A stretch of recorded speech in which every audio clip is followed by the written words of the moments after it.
Oke, Mbak Semi dulu. Silahkan. Ya, Bu Nola, masih ingat saya harap masih ingat sama saya. Oh, ingat selalu. Alhamdulillah.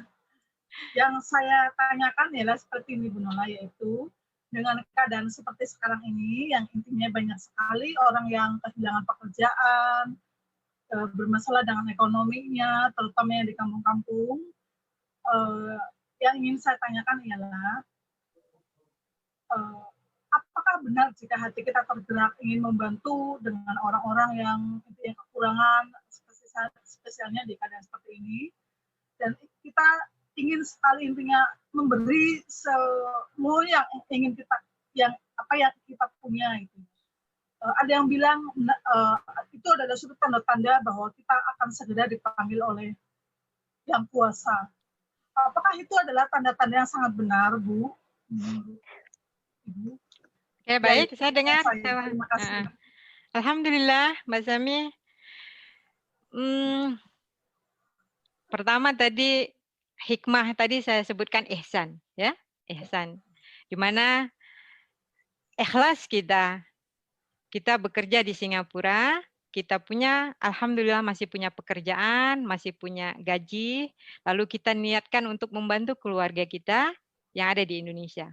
Apakah ini tanda-tanda Allah mau memanggil kita? Masya Allah, subhanallah. Kalau kita berbicara tentang maut, itu urusannya Allah Subhanahu wa taala. Tidak siapapun di muka bumi ini yang tahu kapan, di mana mereka akan meninggal, ya, akan Allah cabut ya nyawanya.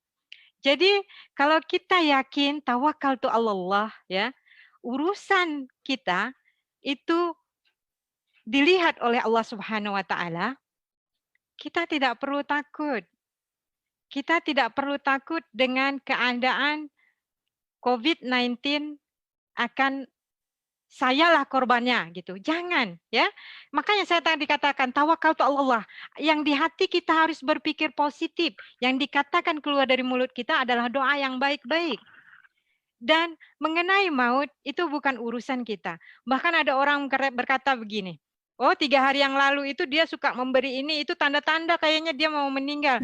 Sebenarnya tanda-tanda itu tidak ada sama sekali. Bahkan Nabi Shallallahu Alaihi Wasallam dia tidak tahu kapan dia meninggal, kapan nyawanya dicabut. Seorang Nabi, seorang yang Masya Allah, Subhanallah, Allahumma salli ala Muhammad wa ala ali Muhammad, yang Allah berikan kelebihan daripada umat-umat yang lain, manusia-manusia yang lain pun tidak tahu kapan ia akan wafat. Jadi jangan sampai kita berpikiran negatif, jadi tumbuhkan perasaan positif. Di saat COVID-19, kalau kita membantu keluarga kita, apalagi di bulan Ramadan, Masya Allah, kita akan dilimpahkan rezeki yang lebih dan lebih lagi daripada Allah. Itu saja jawabannya. Terima kasih, Bu. Sama-sama. Ya, mungkin ada yang terakhir lagi? Terakhir? Karena sudah jam 6. Kita mau baca doa. Tanya cepetan. Ayo. Saya tadi Mbak Dia. Nggak ada yang tanya? Untuk zakat ini dari Facebook ya, Bu ya? Ya. Untuk zakat, kalau kita di sini mau zakat di kampung, apakah kita ikut harga beras di sini atau di kampung? Zakat fitrah maksudnya ya? Iya. Oke. Satu lagi Ustazah untuk zakat. Kalau kita di sini mau zakat di kampung, apakah kita ikut harga beras di sini atau di kampung? Baik, alhamdulillah. Mengenai zakat, ulama berpendapat kalau kita tinggalnya di Singapura, maka kita mengeluarkan zakatnya di Singapura. Tapi kita sedekah di kampung. Maksudnya jadi ada 2 kali ya. Kita berzakat atas diri kita di sini, zakat fitrah, karena kita tinggalnya di Singapura. Kita duduk di Singapura, kita makan di Singapura, lalu kita zakat diri kita di Singapura. Bagaimana dengan Indonesia? Boleh nggak kita zakatnya ke Indonesia? Kita punya keluarga yang harus kita tanggung. kita punya ibu, emak, anak dalam jumlah misalkan 5 orang. Ya, kita sedekah uang kita kepada keluarga, silahkan keluarga berzakat fitrah dengan uang sedekah kita. Di sana sesuai dengan kadar harga beras di sana.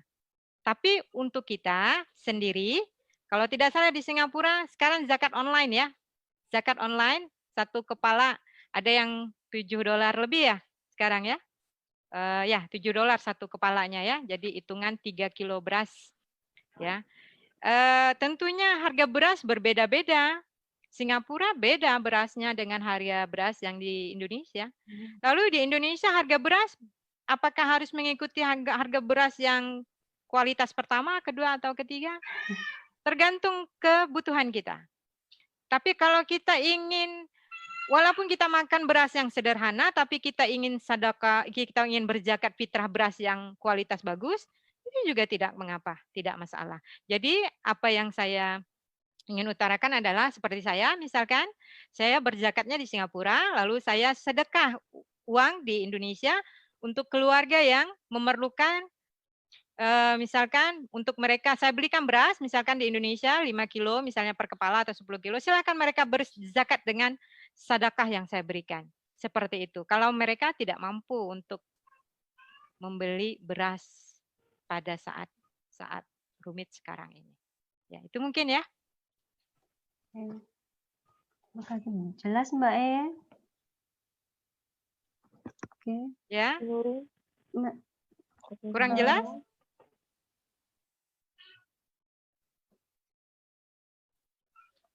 Oke. Mungkin sudah itu, Bu. Oke, sudah ya. Oke, Mbak Sami katanya mau nambah ya? Apa itu? Tapi kedengaran saya. Open. Thank you, Lili. Jadi begini Bu Nola, jadi kalau kita yang udah zakat di Singapura, kita nggak perlu zakat lagi di kampung begitu. Enggak perlu. Salah satunya. Oh, nggak perlu. Enggak, tapi kita kalau zakat dua-duanya. Jadi kalau misalkan dua-duanya juga nggak masalah kan? Nggak masalah, karena yang keduanya di Indonesia itu bentuknya sedekah. Bukan zakat, ya.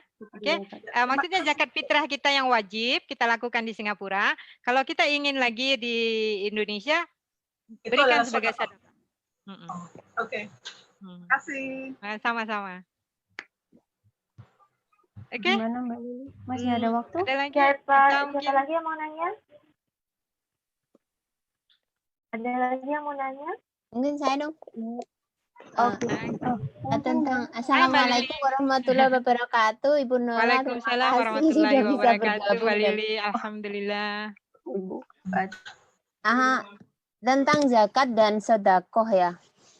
Karena saya memang setiap akhir hari raya itu selalu memberikan ke saudara sendiri ya. Memang sebenarnya mereka itu kecukupan, tapi selalu saya membagikan. Itu kayak seperti udah regulasi gitu setiap akhir bulan Ramadan. Tetapi bukan untuk berfitrah untuk mereka, jadi untuk dikonsumsi karena kita membagikan rizki kita gitu. Ya. Pertanyaannya? Pertanyaannya, memang sebenarnya juga saya ditanya seperti Mbak Sami tadi. Kenapa kamu selalu memberikan itu? Apa kamu memang jangan-jangan ini tanda-tanda? Saya pun juga kaget. Ini bukan tanda-tanda. Saya memang ini dari hati saya bilang gitu. Soalnya mereka tuh kadang-kadang kalau tidak seperti biasanya mereka tuh juga sanksi gitu loh, Bu Nola. Jadi minta penjelasan kenapa selalu ada gagasan seperti itu. Baik. Yang bertanya keluarga, yang merasa kelainan keluarga. Yang suspek itu keluarga, jadi bukan saya sendiri. Kalau saya memang niat. Baik. Kembali lagi seperti yang saya katakan tadi, tentang maut, rezeki, jodoh, semua Allah yang mengatur. Tidak ada sedikit pun keilmuan pada manusia, makhluk Allah yang diciptakan dapat tahu kapan, di mana maut itu akan dicabut melalui malaikat Jibril ya, yang diperintahkan Allah Subhanahu wa taala. Bahkan daun yang jatuh pun itu seizin Allah. Jadi kita sebagai manusia sekali lagi kita tidak dapat menerka, kita tidak dapat berandai-andai, kita juga tidak dapat berprasangka tahu kapan. Mendahului. Contoh, ya mendahului Allah. Contoh, 2019 kita tidak tahu COVID-19 datang di 2020. 2019 kita happy, kita rasa kita punya planning di 2020 merayakan seperti apa perayaan akan datang. Walhal Allah mendatangkan yang namanya virus di 2020 sehingga ketatanan hidup semua berubah dari segi masyarakat, pendidikan, pekerjaan, bahkan keluarga itu sendiri. Sedangkan virus yang kecil seperti ini ciptaan Allah saja kita tidak tahu kapan dia hadir. Apalagi maut yang ada di hadapan kita yang akan dicabut oleh Allah Subhanahu wa taala. Wallahu a'lam bishawab. Kita tidak akan tahu kapan. Jadi kalau berbalik kepada itu, kembalikan lagi kepada diri kita, berpositif thinking, dan kalau boleh nih gitu kan, kalau kita menelpon keluarga, usahakan perkataan yang baik-baik, kabar yang baik-baik ya, untuk mereka tidak khawatir kepada kita. The more worry, let's worry, be worry. Biarkan khawatir itu menjadi khawatir, jangan khawatir itu memerangi diri kita. Let's worry, be worry. Ya, paham maksud saya ya? Biarkan khawatir menjadi khawatir, tapi jangan khawatir itu menjadi senjata untuk menyerang kita. Jadi usahakan kabar yang positif, kabar yang baik, dan doa yang baik-baik sampaikan kepada keluarga. Jika pun kita ingin bersedekah kepada keluarga, katakan bahwasanya ini bagian daripada yang kita rezeki yang kita jemput untuk kita bagi bersama-sama. Ya itu saja. Kita mungkin langsung kepada. Terima kasih. Bunda. Ada lagi kah? Ada lagi?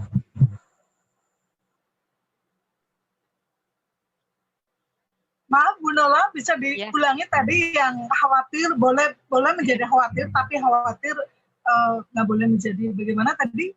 Oke, let's worry, be worry. Oke, so, biasanya kita kan sebut don't worry gitu kan? Kita biasanya kan sebut don't worry, jangan khawatir. Jadi biarkan khawatir menjadi khawatir itu sendiri, jangan sampai khawatir itu menjadi senjata memerangi kita. Oke, ya. Makasih. Ya.